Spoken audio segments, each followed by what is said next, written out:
Welcome to the Genius Factory. Enjoy the video. You start by verifying firmware mode because the boot manager behaves differently in UEFI versus legacy BIOS. This determines the partition layout you need.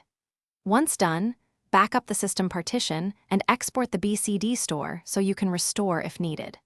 Next, boot from a Windows installation USB and open a command prompt.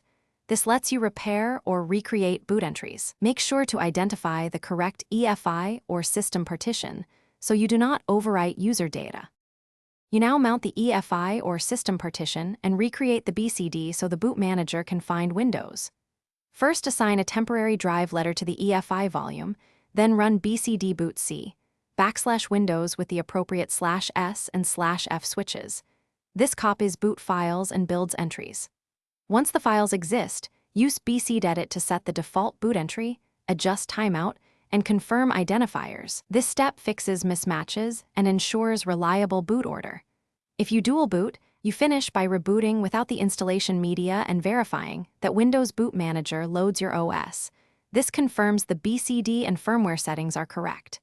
If the system still fails to boot, run startup repair, then chkdsk on the system drive and sfc/scano to fix corrupted files.